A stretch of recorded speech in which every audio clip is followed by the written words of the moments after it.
네, 주말에 정말 무섭게 비가 내리더라고요.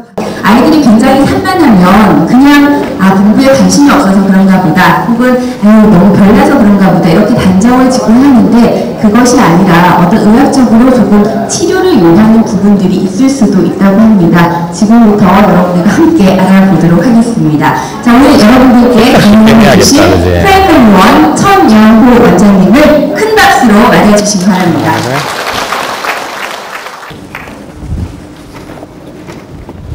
자, 반갑습니다.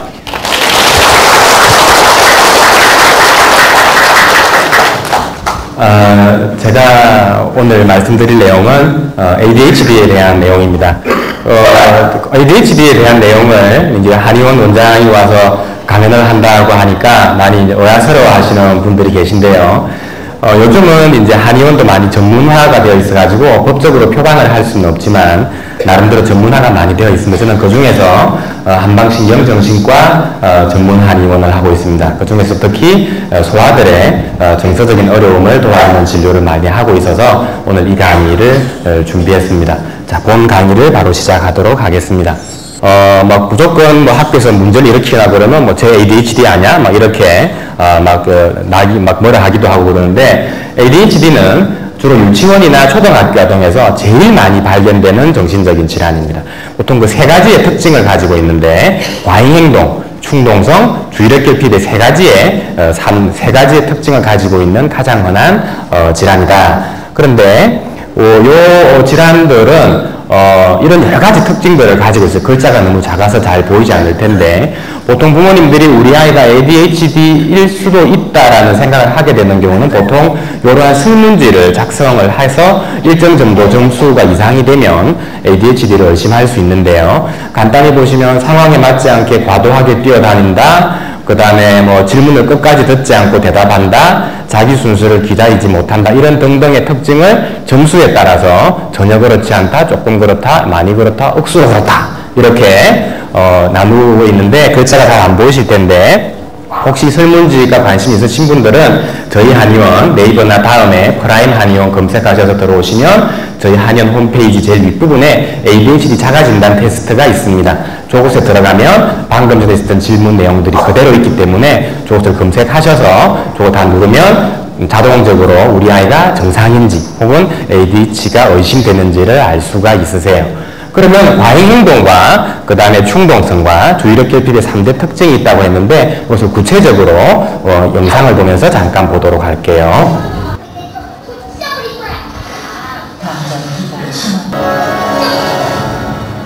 자, 이런 모습들은 주변에서 흔히 벌어지고 흔히 관찰되는 현상들이죠. 이러한 특징들을 가지고 있는 것을 주로 ADHD라고 이야기를 합니다. 근데 이 ADHD가 조금 전에 굉장히 흔하게 발생을 한다고 했는데 실제로 굉장히 흔해요. 요것은 2005년도에 서울대학교 병원에서 서울 시내에 있는 몇천 명의 초등학생을 대상으로 한 것인데 정상이 50%밖에 나오지가 않아요. 나오지 않고 ADHD는 거의 한 13% 정도에 속할 정도로 굉장히 발생률이 높은 질환입니다.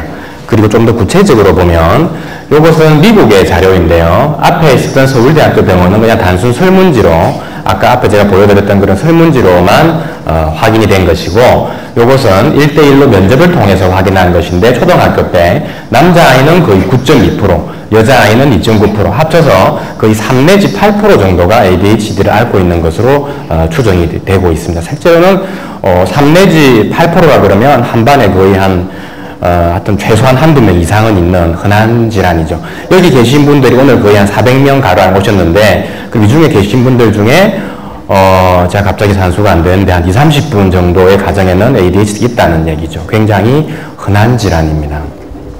자, 그러면은 아까 앞에와 같은 그런 설문지에서 우리 아이가 점수가 높게 나왔다고 해서 다 ADHD냐? 꼭 그렇지는 않습니다. 산만하고 과잉행동을 한다고 모두 ADHD는 아니에요. 첫 번째, 아닌 경우 나이에 적절한 과잉행동입니다. 혹은 그 어린아이가 한 5살, 6살 되는 아이가 온 천진난방으로 뛰어다닌다. 너무나 과잉행동이 심하죠. 그럼 그 애를 과연 ADHD라고 할 수 있느냐? 그렇진 않죠. 그 나이에 누구나 다 그렇게 하는 것이 정상이죠. 혹은 반대로 초등학교 2, 3학년이 되었는데 수업시간에 제대로 앉아있지 못하고 돌아다닌다. 그 나이엔 다 그럴 수 있지. 아니죠. 그 나이는 그러면 안 되죠. 그건 ADHD죠. 그 다음에 학업에 흥미가 없어서 산만한 애들도 굉장히 많아요. ADHD가 아니고 학업에 흥미가 없이 산만한 친구들도 많습니다. 대표적인 게 이런 경우면 좋겠죠. 지능이 우수하면 학업에 흥미가 없어요.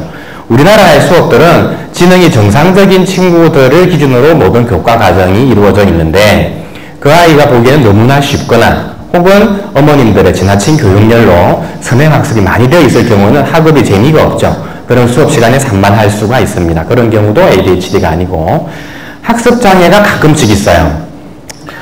보통 제일 흔한 것이 읽기장애라고 하고 보통 난독증이라고 하는데 글을 제대로 읽지를 못해요.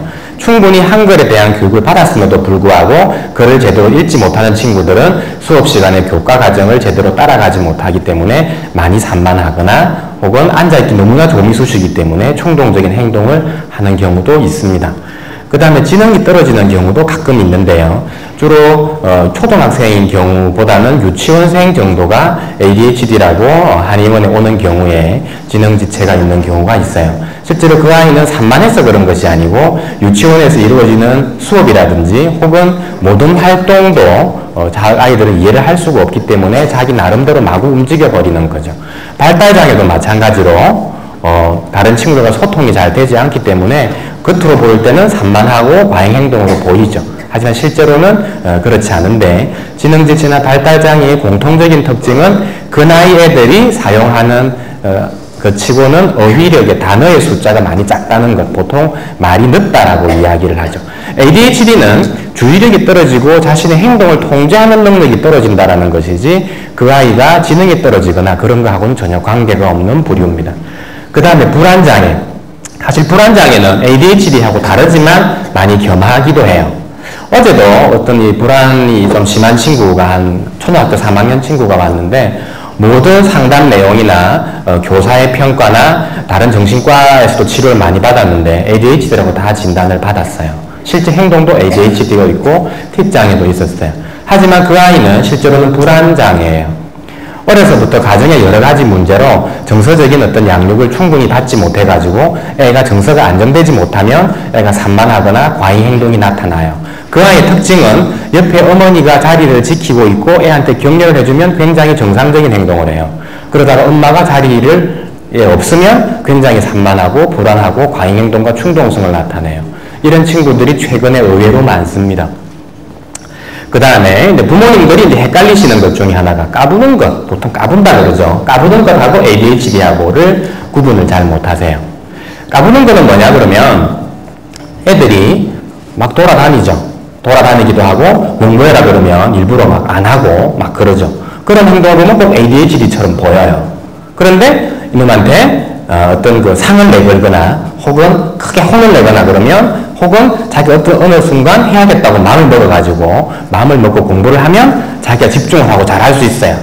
까부는 거는 안 하는 거죠. 근데 ADHD는 평소에도 돌아다니고 공부해라 그래도 산만하고 그래서 어머니가 해라고 하고 혹은 상을 내걸고 혹은 자기도 하려고 노력은 하지만 그것이 주의가 집중되지 않는 거예요. 까부는 거는 안 하는 거고 ADHD는 하고 싶어도 못 하는 거예요. 그래서 ADHD는 한글 이름이 주의력 결핍 과잉행동 장애예요. 자기도 어쩔 수 없다는 것이죠. 형제들 사이의 다툼을 ADHD와 보통 부모님들이 또 헷갈려 하세요.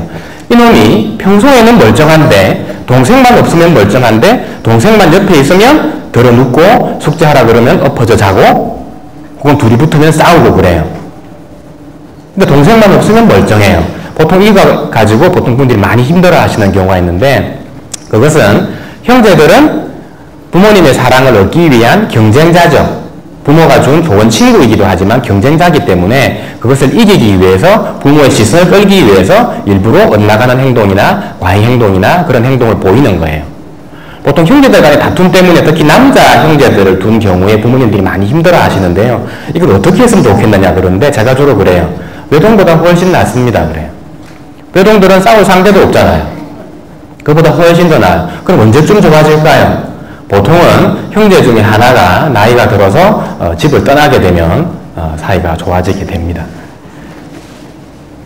보통 이런 것을 부모님들이 설문지를 적어봤다고 해서 ADHD라고 진단을 하거나 애들이 그냥 학교에서 사고를 쳤다고 해서 ADHD라고 진단을 하는 건 아니에요. 물론 진료실에 왔을 적에 그 아이의 행동이나 부모의 보고나 이런 걸 들으면 어느 정도 짐작은 가지만 그래도 그것을 더 확인하기 위해서 여러 가지 검사를 하게 됩니다. 요거는 그 여러 가지 검사 중에 한 가지인데요. 간단하게 설명을 드리면 이 네 가지가 한꺼번에 화면에 나타나는 것은 아니고 화면에 동그라미나 네모나 십자가가 나타날 경우에는 스페이스바를 눌러야 돼요. 최대한 빠른 시간에. 그런데 이 X가 나타나면 누르면 안 되고 참아야 돼요. 근데 충동성이 강한 애는 이것이 나타나도 참지 못하고 눌러버립니다. 그리고 주의력이 떨어지는 친구는 이게 나타날까 신경 쓴다고 이것이 와도 놓쳐버려요.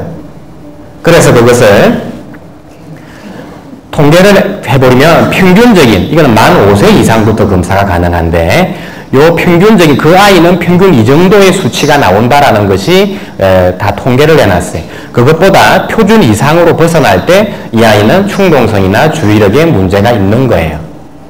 또 이것과 비슷한 검사가 여기 보면은 요거는 간섭 선택 주의력 검사라고 그러는데 옆에 거는 신경 쓸 필요가 없이 요 중간에 있는 네모가 어느 쪽으로 문이 동서남북 어디로 열렸는가만 확인해서 화살표 스페이스바를 화살표 커서를 누르면 되는 거예요. 근데 주의력이 떨어지는 친구는 이것만, 주의력이 좋은 친구는 이것만 보면 되는데 주의력이 떨어지는 친구는 이것이 있는 거 다 들어오기 때문에 헷갈려서 잘 털려요. 혹은 충동성이 강한 친구들은 이거 자꾸 보다 보면 짜증나거든. 그래서 나중에 마구 눌러버려요. 그래서 이것도 마찬가지로 이 친구가 한 결과를 그래프로 나타나게 되면은 이런 식으로 원래는 요 평균 수치 혹은 약간 높거나 약간 낮은 것이 정상인데 지나치게 높게 나오는 경우는 ADHD를 확인할 수가 있습니다. 그리고 이것 이외에도 요거는 초등학교 3학년 이상부터 되는 가능한 검사인데 요거는 이제 뇌파를 인지유발 뇌파 검사라 그래가지고 이것을 확인을 해서 컴퓨터로 돌리게 되면 이런 식으로 집중력이나 이런 수치가 50% 표준보다 현저히 떨어지는 것을 확인을 할 수가 있죠. 물론 검사 결과가 이렇게 나왔다고 해서 부모님들은 항상 보면은 검사가 어떻게 나왔어요? 막 궁금해요. 검사가 이렇게 나왔다고 하더라도 ADHD가 아닌 경우도 있고요. 검사가 이렇게 나오지 않고 정상으로 나왔다고 하더라도 ADHD인 경우가 있어요. 그래서 검사만으로 확진할 수 있는 것은 아니고 진료실에서 저랑 아이랑 이야기를 나누고 여러 가지를 체크를 해서 진단을 내리게 되죠. 그런데 ADHD가 뭐 어디 누구도 ADHD고 우리도 ADHD를 하는데 나타나는 현상은 다 틀려. 저는 전혀 틀린 것 같아. 왜 그러냐 그러면 ADHD는 혼자서 다니질 않고 친구랑 같이 다녀요. 요거는 미국 자료인데 ADHD 단독으로만 나타나는 경우는 30%밖에 되지가 않아요. 여러 가지에 같이 겸하는 경우가 많은데 ADHD는 자기가 항상 피해를 본다고 생각해. 흔히 생각할 적에 생각하고 행동하면 정상이라고 그러고 행동하고 나서 생각하면 ADHD라고 그러죠. 그 ADHD 친구는 자기는 자기가 원하는 자기가 생각난 대로 자기는 옳게 행동을 했을 뿐이야. 근데 친구들은 자기를 싫어해. 선생님도 자기를 부정해요. 계속 그런 것이 쌓이다 보면 자기만 괴롭힘을 당한다고 생각하기 쉽죠. 그래서 그런 경우에는 성격이 좀 강한 친구들, 외향적인 친구들은 기존의 질서에 반항하는 반항장애나 품행장애를 앓게 되고요. 성격이 내성적인 친구는 매일 그렇게 자기가 부당한 대접을 받다 보면 기가 죽죠. 자신에 있어서 부정적인 감정이 자꾸 쌓이게 되고 자아가 위축되죠. 그래서 우울증이 온다든지 언제 혼날지 모르니까 불안장애가 같이 오기도 해요. 이제 이 정도가 되면 보통 초등학교 고학년이 되면 같이 오게 되는 경우가 많은데 이렇게 되면 이제 여러 가지 저희들이 치료해야 될 것들이 더 많아지게 되죠. 그리고 이렇게 생활이 힘들다 보면 틱도 같이 나타나요. 요즘 틱 있는 친구들이 많은데 틱이 이제 뭔지 요즘 엄마들은 대충 다 아시는데 ADHD가 있는 친구들의 한 10% 정도는 틱을 나타내고요. 틱이 있는 친구들의 한 50% 정도는 ADHD를 갖고 있습니다. 그러니까 ADHD는 이런 여러 가지 사촌들 같이 나타다니는데 또 이런 것들이 항상 같이 나타다니는 건 아니에요. 이런 ADHD나 반항장애나 우울증이나 불안장애가 틱장애가 다 같은 친척들처럼 다닌다 그랬는데 평소에는 ADHD 증상 혼자 나타나다가 기말고사처럼 저번 주에 기말고사가 끝났죠. 부산에는 초등학교가. 그렇게 힘든 일이 생기게 되면 애가 막 반항을 자기는 도저히 해도 안 되는데 자꾸 시키니까 반항하죠. 엎어버리고 책을 찢어버리고 혹은 틱이 생긴다든지 이렇게 특정한 일이 생기게 되면 이런 것이 같이 나타났다가 특정한 시험이 끝나거나 힘든 일이 끝나면 다시 이런 게 사라지고 ADHD만 나타나기도 해서 부모님들이 종잡을 수가 없죠. 마치 멀리 있는 친척들이 추석 때가 되면 다 만나듯이 기말고사 칠 때 되면 얘들이 다 만나기도 하고 그래요. 자, 그러면은 이 ADHD는 100명의 ADHD가 오면 100명이 다 틀립니다. 똑같은 것처럼 보이지만 똑같은 친구가 하나도 없어요. 그 이유는 앞에 말했던 같이 나타나는 질환이 많아서 그렇기도 하고, 그 다음 ADHD에도 타입이 있어요. 여러 가지 부류가 있는데 과잉행동 충동성, 잠시도 가만 안 있어요. 아침에 눈 뜨면 잘 때까지 잠시도 가만히 안 있다 그래요. 마치 모터가 달린 것처럼 움직이기도 하고 항상 잘 다치죠. 행동을 잘 못 참기 때문에 친구들이랑 항상 트러블이 생기게 되죠. 이런 친구들을 과잉행동 충동성 우세형이라고 하는데 주로 유치원생 7살 정도나 초등학교 저학년 남자아이들에서 흔히 볼 수 있는 패턴입니다. 보통 이런 경우는 어머니들이 보통 일찍 치료받으러 데리고 와요. 하루하루가 너무 힘드니까. 학교에 가도 선생님한테 맨날 혼나고 선생님도 힘들어하기 때문에 보통 일찍 치료받으러 와요. 저는 개인적으로 제가 제일 좋아하는 타입입니다. 왜냐하면 문제는 많이 일으키지만 적절하게 치료를 하면 제법 일정한 그리고 빠른 효과가 나타나기 때문에, 그리고 부모님들도 빨리 고통에서 벗어나기 때문에 부모님들이 많이 좋아하세요. 자, 근데 이 주의력 결핍 우세형이 이제 문제입니다. 아까 이제 동영상에서 여자아이의 얘기가 잠시 나왔는데 주로 주의력 결핍형은 과잉행동이나 충동성이 별로 나타나지 않기 때문에 친구들 사이에 별 트러블이 별로 없어요. 학교 선생님도 이 아이가 문제라고 생각하지 않아요. 그런데 학교 선생님보다는 학원 선생님이나 어머니가 이상하다는 걸 아는 경우가 많죠. 분명히 애는 공부를 처음에 내가 공부를 하기 싫어서 그런 것 같았는데 공부를 지금 어느 순간 하려고 해도 애가 집중을 잘 못하고 공부는 많이 한 것 같은데 지능이 떨어지는 것은 아닌 것 같은데 성적은 영 안 나오고 수업 시간에 이렇게 하니 멍 때리는 현상이 자주 보이고, 그래서 저학년 때는 얘가 그냥 공부를 안 시켜서 그런가 보다라고 하는데 나중에 아무리 공부를 해도 뭔가 이상해서 늦게 데리고 오죠. 보통 초등학교 고학년에 데리고 오는 경우가 많아요. 이 친구들은 치료 반응도 조금 늦은 편이고요. 치료 기간도 조금 많이 걸리는 편입니다. 그리고 이것과 이것이 같이 나타나는 복합형도 많이 있고요. 복합형이 제일 어렵고 과잉행동이 좀 쉬운 편이라고 할 수 있지만 뭐 다 틀리니까. 그럼 ADHD는 왜 생겼는가? 왜 하필이면 우리 아이는 ADHD가 생겼는가? 보통 ADHD라고 말씀을 드리면 부모님들이 많이 괴로워하죠. 내 때문에 애가 ADHD가 된 게 아닌가? 그렇지 않아요.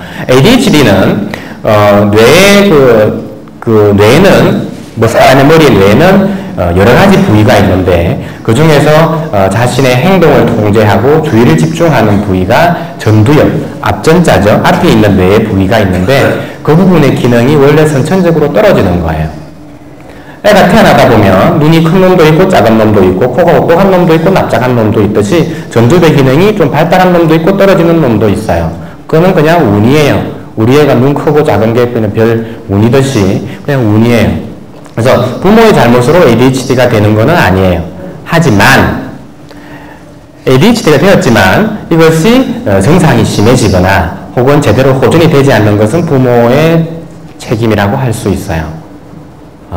그래서 이것은 ADHD는 좀 많이 안 좋은 것이라고 생각할 수 있지만 적절하게 치료와 양육을 잘하면, 제가 말씀드린 대로 잘하면 별 문제 없이 자랄 수가 있습니다.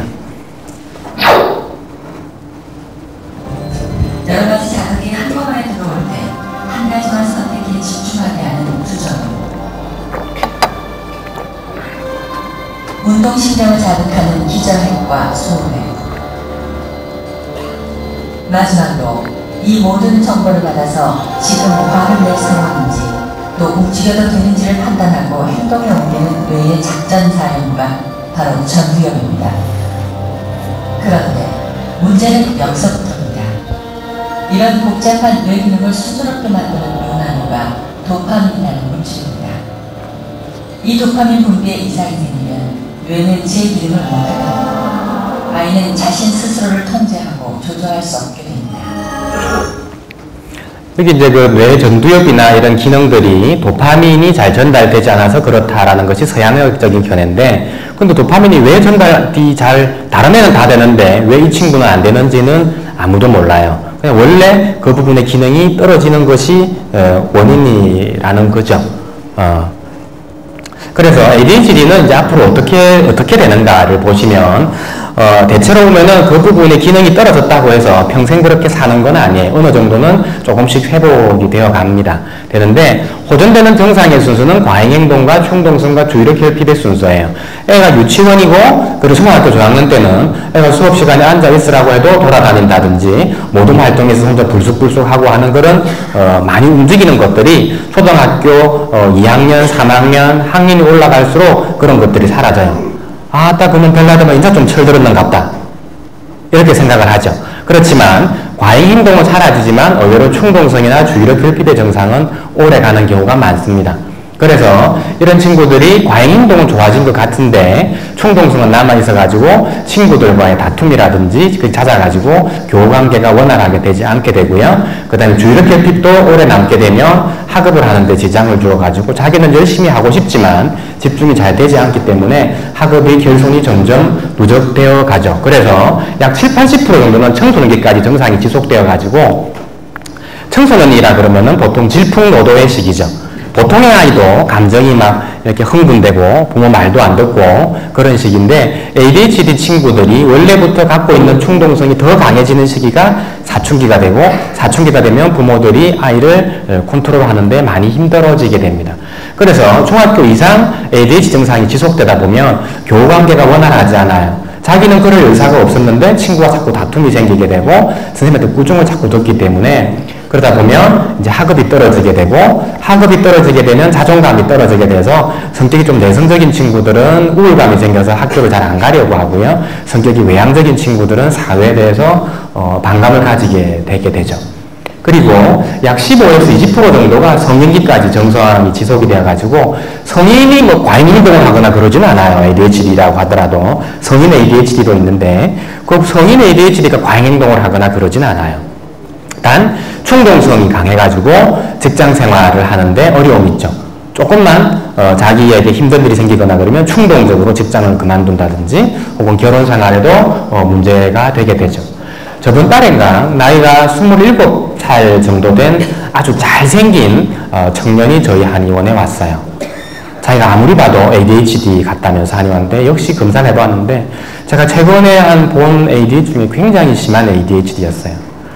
이 사람은, 이 청년은 굉장히 열심히 사는 사람이었어요. 공부도 밤새도록 공부를 해요. 근데 책 석 장을 읽기가 힘든 거예요. 봐도 돌았으면 딴짓하고 있고 돌았으면 딴짓하고 있고. 그리고 사회에 나가서 직장을 구했는데 직장 상사의 말을 제대로 듣지를 못해요. 말귀를 못 알아들어서 그런 게 아니라 듣는 중간에 다른 주의력이 떨어져가지고 그 상사의 지시를 못 알아듣는 거예요. 그래서 직장도 다닐 수가 없는 거예요. 그래서 지금 공무원 시험을 준비하는데 도와달라고 해서 왔는데, 제가 도움을 좀 드려야 되는데 얼마나 도와드려야 될지 잘 모르겠어요. 그러면 이건 이제 ADHD도 치료를 해야 되잖아요. 치료를. 저는 이제 한의사이기 때문에 이런 여러 가지 약물을 쓰는데, ADHD를 한의원에서 한약으로 치료한다라고 하니까 의아해하는 분이 많으세요. 그래서 간단히 설명을 드리면, 뭐 이 중에 그런 분은 잘 없겠지만 우리가 화병이 걸리면 한의원을 언뜻 떠올리죠. 화병이라고 하는 거는 우리의 오장 중에서, 간신, 비패신 오장 중에서 보통 간이나 심장에 열이 차인 것을 이제 화병이라고 하죠. 이제 그랬을 때 간이나 심장에 열을 내리는 한약을 먹으면 속이 좀 편안해요. 짜증도 조금 덜 나게 되고. 그런 것처럼 ADHD도 뇌 전두엽의 기능이 떨어지는 것이 그 원인이기는 하지만, 한의학적으로 보았을 때에는 오장의 균형이 원래부터 깨어져서 그렇게 나타나는 거예요. 우리가 막 되게 깜짝 놀라거나 그러면 간담이 서늘했다 그러죠. 우리가 흔히 하는 말로. 그것은 깜짝 놀랐을 때 일어나는 감정의 변화는 한의학적으로 볼 때 간과 썰개의 기운이 서늘해지는 현상을 말하는 거예요. 그래서 깜짝 놀라는 걸 고치려면 어떻게 하면 되지? 간과 썰개를 따뜻하게 해주면 잘 놀라지 않게 되는 거예요. 그런 것처럼 ADHD, 뇌 전두엽의 기능이 떨어진 ADHD를 오장의 균형을 맞추어 주게 되면 그 기능이 회복이 되는 거예요. 그래서 그 대표적인 약제를 가지고 왔는데, 예, 제가 혹시나 해서 말씀드리는데 이 약제를 막 적는 분도 있고 그런데 이 약제는 제가 가지고 있는 몇백 가지 약제 중에 대표적인 거예요. 몇백 가지 약제 중에서 그 아이의 체질이나 상황에 맞추어서 보통 10여 가지 전후약을 처방을 하게 되는데 그 대표적인 것들만 가지고 와서 석창포. 우리 보통 이렇게 5월 5일 단오날에 창포물에 머리 감죠. 그거는 샴푸하는 창포고 여기 쓰는 석창포는 약제로 쓰는 석창포로서 약제가 다릅니다. 이 진주는 여러분들 귀걸이, 목걸이 하는 진주를 가루를 빻아서 쓰는 거예요. 마음을 안정시키는 데 도움이 많이 되고요. 이 연자육은 보통 우리가 먹는 연뿌리의 씨앗을 또 쓰기도 하고요. 맹문동 우리 알죠? 난처럼 생긴 예쁜, 이 아마 연세 드신 분들은 맹문동 하시면 다 아실 거예요. 그런 약재 뿌리도 쓰고요. 홍화, 아주 색깔이 아주 이쁜 약재죠. 또 우리가 차처럼 맛있게 사는 영지, 이것 이외에 여러분들이 잘 아시는 약재만 가지고 왔고 이것 이외에 약 200여 가지의 약재를 그 아이의 체질과 현상에 맞추어서 처방을 하게 되죠. 약물치료는 오장의 필기능을 맞추어서 뇌에 영향을 미치는 간접적인 방법이라고 할 수가 있고요. 이것 이외에도 뇌를 직접적으로 자극하기 위해서 하는 치료인데, 요거는 정신명칭형 생기능 자기조절 훈련이라고 하는데, 뇌파를 이용해서 여기 자세히 보면 목에 이상한 스티커가 붙어 있는데, 요거 앞에 아비마에 전극을 붙이고 이 친구가 집중을 할 적에 나와야 되는 뇌파를 더 많이 나오도록 유도하고, 애가 집중을 하지 않거나 산만할 때 나오는 뇌파를 억제시켜주는, 뇌를 직접적으로 자극해주는 치료입니다. 전두엽의 기능이 떨어진다라고 했는데, 그렇다고 해서 우리가 머리를 막 이렇게 열고 수술할 수는 없는 거잖아요. 그래서 외부에서 그 뇌에 자극을 줄 수 있는 가장 합리적인, 가장 정확한 방법을 찾아서 뇌에 자극을 주는 방법이에요. 이 방법은 방금 지나갔죠? 방금 했던 집중력 치료는 뇌를 자극해서 집중력을 올려주는 치료고요. 그 다음에 요거는 참고로 이분은 저희 한의원 부설 프라임 뇌발달 센터에서 아이들을 치료하는 치료사 선생님이세요. 요거는 아주 잘하지만 이분은 워낙 능숙한 분이기 때문에 하는 거고, 실제로 아이들은 이렇게 잘 하지 못하죠.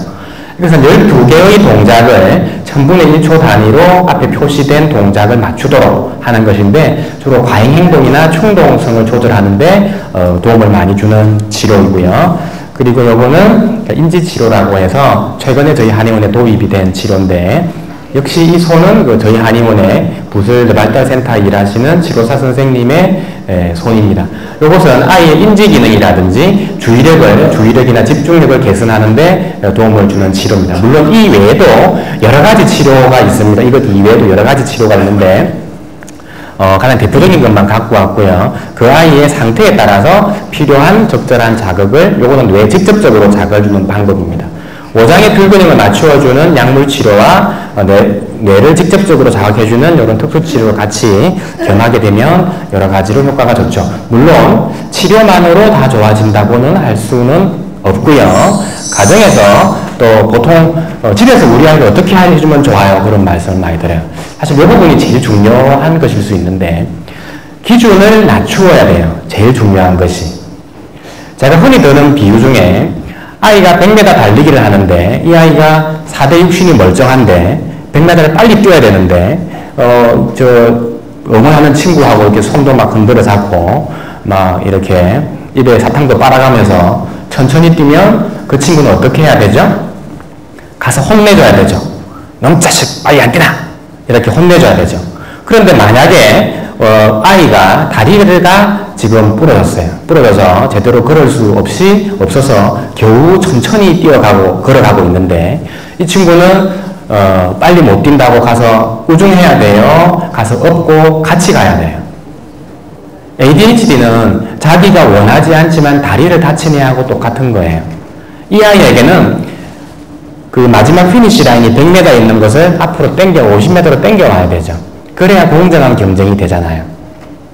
그런 것처럼 ADHD는 자기도 그렇게 하고 싶지만 마치 나를 괴롭히기 위해 태어난 아이처럼 보일지라도 그 아이의 뇌에는 자기가 그렇게 하고 싶지 않은 거예요. 그렇기 때문에 이 아이는 기준을 낮추어야 돼요. 낮추지 않고 똑같은 아이와 같은 기준을 가진다면, 형이 ADHD고 동생이 정상이면 동생과 똑같이 너는 왜 동생처럼 못하니라고 생각한다면 그 아이는 굉장히 힘들어지게 되죠. 마음에 그늘이 생기게 되고 부모와 관계가 악화되게 되죠. 그래서 따로따로 배려하는 것이 필요합니다. 그 다음에 이제 어려운 말이 나왔는데요. 긍정적 강화 시 작은 상을 자주 주는 것이 더 효과적이다라고 했는데 보통 긍정적 강화라는 거는 조금 어려운 행동요법이라는 게 있어요. 행동요법이라는 거는 우리가 이렇게 그 수족관에 그 돌고래 같은 걸 훈련시킬 적에 잘한 행동을 할 적에 정어리를 한 마리씩 주죠. 그런 것처럼 ADHD도 자신의 행동을 통제하기 어렵기 때문에 그 잘못된 행동을 고칠 때마다 상을 줘야 돼요. 이렇게 말하면 되게 어려운 것 같은데 부모님들이 항상 하고 있는 겁니다. 제일 흔히 쓰는 게 있죠. 이번 기말고사 때 90점 이상 받으면 스마트폰 사줄게. 이런 거 많이 하죠. 그것도 전부 다 긍정적 강화에 속해요. 일반적인 아이라면 이번 기말고사 때 스마트폰 사주겠다고 하는 것은 나름대로 의미가 있어요. 근데 ADHD 친구들은 그렇게 긴 시간 동안 자신의 행동을 통제하고 주의를 집중하기 어려워요. 그렇기 때문에 이런 친구들은 짧게 예를 들어서 오늘 학교 숙제를 네 스스로 해가면 내가 무엇을 주겠다 라고 해서 그냥 짧게 나누어야 돼요. 길게 하면 그 친구는 효과가 없어요. 보통 이렇게 상을 주라 그러면 보통 부모님들은 금전적인 것, 물질적인 것만 떠올립니다. 보통 물질적이거나 금전적인 것은 아이들에게 효과가 굉장히 좋죠. 하지만 금전적인 것은 반감기가 짧고 그리고 가면 갈수록 그 자극의 강도를 올려야 된다는 단점이 있어요. 그래서 상이라 그러면 보통 그런 것만 생각하는데 그런 것 이외에 비물질적인 것들은 첫째 돈이 들지 않고 둘째 반감기가 짧지 않고 계속 반복하여도 효과가 떨어지지 않아요. 비물질적인 거라 그러면 내가 너랑 뭐 어디 놀러 간다 혹은 뭐 뽀뽀를 해준다 혹은 나랑 같이 자게 해준다 뭐 같이 행동하는 그런 것들은 반복할 효과가 잘 떨어지지 않고 장기적으로는 훨씬 이득이세요. 그러면 이런 강화를 하려고 그러면 어떻게 해야 되냐 그러면 평소에 짧게 나누어서 오늘 친구랑 싸우지 않았어? 너 정말 잘했네? 엄마 뽀뽀 한번 해줄게. 내가 좋아하는 자두 사줄게. 자두는 돈으로 주는 게 아니라 애가 좋은 음식을 주는 거잖아요. 혹은 내가 좋아하는 된장찌개 끓여줄게. 요즘 애들이 된장찌개 좋아하는지 모르겠는데 그렇게 하면서 가끔씩 물질적인 거는 아주 가끔씩 한 번씩 쓰는 것이 좋은 방법이죠. 그 다음에 잘못된 행동. 이 ADHD 친구들은 잘못된 행동을 많이 합니다. 다음날 해가야 되는 과제물을 잘 챙기지 과제물을 잘 못 챙기기도 하고, 그리고 친구랑 잘 다투기도 하고, 경우에 따라서는 선생님한테 반항하기도 하고 그런 행동을 해요. 그러니까 이 ADHD 친구들은 혼나는 것이 매일 일과가 되죠. 일과가. 그럴 적에 부모님들은 그럼 애를 기회 안 죽게 하려면 내버려 둬야 돼요? 이런 말씀도 하고 그러세요. 혹은 얘를 뭐라 하려니까 하루 종일 꾸중해야 돼요. 이렇게. 부모님들은 헛과 백만 생각하시죠. 꾸중을 하지 않고 내버려 두든지 하루 종일 따라다니면서 혼내주든지만 생각하는데 그렇지가 않고요. 꾸중을 해야 돼요. 해야 되는데 그 꾸중을 하는데도 원칙이 있어요. 그 행동에 대해서만 꾸중하고 인격에 대해서는 하면 안 됩니다. 보통 어머니들도 화가 나기 때문에 나중에는 이제 그러면 안 되는 줄 알면서도 꾸중하죠. 네가 아빠 닮아서 그렇지. 흔히 보통 이제 안 좋은 건 다 아빠 탓이고 좋은 거는 이제 엄마 덕이고 대부분 그런데 이제 그렇게 하면 안 되고 숙제를 챙겨가는데 왜 챙기지 않았어? 숙제를 안 챙겨간 것은 잘못이야 라고 말을 해야 되지만 넌 왜 이렇게 자꾸 까먹어? 이 바보야. 이렇게 말하는 건 절대 안 된다는 거죠. 행동에 대해서 꾸중한 것은 아이에게 흔적을 남기지 않지만 인격에 대해서 꾸중한 것은 아이의 마음에 흔적을 남기게 됩니다. 그 다음에 칭찬받을 기회를 부여해야 돼요. 사실 칭찬받을 기회가 별로 없어 보이죠, 이 친구들에게. 하지만 기준을 낮추면 칭찬받을 것이 보입니다. 이렇게 해야만 이 아이는 학년이 올라가더라도 자기 자신에 대한 부정적인 피드백이 쌓이지 않게 되고 자기 자신이 존귀하다는 걸 가지게 돼요. 그렇지 않으면 아까 말했던 좋지 않은 예우를 가지게 돼요. 반대로 말하면 비록 그렇다고 하더라도 칭찬받고 자기 자신이 소중하다는 느낌을 갖고 있으면 나이가 들더라도 아까 말했던 그런 부정적인 예우를 잘 가지지가 않습니다. 그 다음에 이것도 같은 얘기인데 아까 복잡하고 긴 시간을 요하는 과제는 세분화해야 돼요. 그러니까 보통 이제 공부를만 말씀드려서 그런데 보통 우리 이 친구, ADHD 친구들은 공부에만 문제가 있는 것이 아니고 보통 그 일상적인 생활, 보통 방 청소를 제대로 하지 않는다든지 학원 시간을 잘 지키지 않는다든지 그런 것도 많아요. 보통 어머니들은 그래요. 우리가 방을 추적해서 미치겠다 그래요. 그럼 어머니 어떻게 지시를 했어요? 이래 물어보면 방 청소해라 했는데 안 치운다고. ADHD 친구들은요, 그 과제가 굉장히 복잡한 거예요. 우리가 생각할 때는 방 치우려고 그러면 그 생각나는 순서가 있잖아요. 일단 바닥에 떨어진 자기 옷가지를 옷걸이에 걸고, 보던 책을 책꽂이에 꽂고, 쓰레기를 줍고, 그 다음에 방을 썰면 되는 거잖아요. 근데 AD 친구들은 그것을 순차적으로 해결하는 능력이 떨어지기 때문에 많이 어려워요. 그렇기 때문에 ADHD 친구들은 단순해야 돼. 바닥에 네 보던 책을 책꽂이에 꽂아라. 다 했어? 그러면 바닥에 떨어진 쓰레기는 쓰레기통에 넣어. 다 했어? 그 다음 바닥에 뭐 지저분한 거 한번 좀 썰어. 이렇게 단순화해서 해야 돼요. 공부를 하더라도 한꺼번에 길게 주면 안 되고, 보통 아이들은 초등학교 한 4학년, 5학년이 되면 한 50분 정도는 앉아 있을 수 있습니다. 근데 이 친구들은 그 시간 동안에 집중을 할 수가 없어요.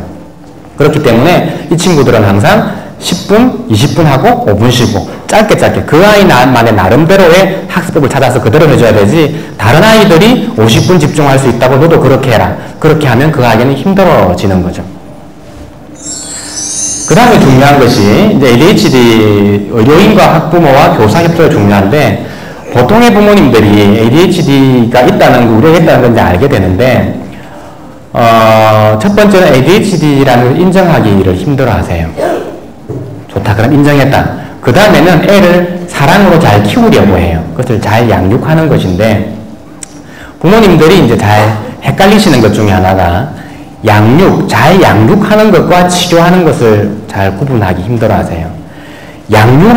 치료를 잘 받아야 될 병을 집에서 아무리 잘 키운다고 하더라도 그 아이 상태는 일정 이상 좋아지지 않아요. 그리고 잘 키우면 될 일을 치료를 받으려고 오면 치료받을 때는 좋은데 치료가 끝나면 즉시 원래대로 돌아가요. 가정에 문제가 있거나 엄마에게 문제가 있는 경우를 이제 예를 들어서 넌저시 말씀드리는 거예요. 조금 어려운 얘기인데, 양육하는 것 치료 구분해야 되는데, ADHD는 치료도 잘해야 되고요, 양육도 잘해야 돼요. 보통 ADHD가 있는 친구들은 그 학교 선생님, 유치원 선생님하고는 관계 나쁜 경우가 별로 없는데 학교 선생님하고 관계가 안 좋은 경우가 많아요. 왜냐하면 선생님은 그 아이 때문에 많이 힘들고 있기 때문에 아이들에서 안 좋은 감정이 있고, 어머니들은 애가 맨날 학교에서 혼이 나서 오니까 혹시 선생님이 다른 생각이 있어서 우리 애를 괴롭히나, 그렇게 색안경을 끼고 선생님을 보게 되는 경우가 많아요. 그래서 보통 ADHD 있는 친구들은 선생님하고 부모가 사이가 안 좋게 되는 경우를 많이 보거든요. 근데 절대 선생님은 우리 아이를 도와주려고 있는 분이지 절대 다른 뜻이 있어서 그런 분이 아니기 때문에 항상 계속 이야기를 해야 되고, 아까 이제 긍정적 강화라 그랬는데, 아이가 나쁜 행동을 하거나 그런 경우에 고치려고 했을 적에는 그 기준이 학교에서나 집에서나 똑같아야 돼요.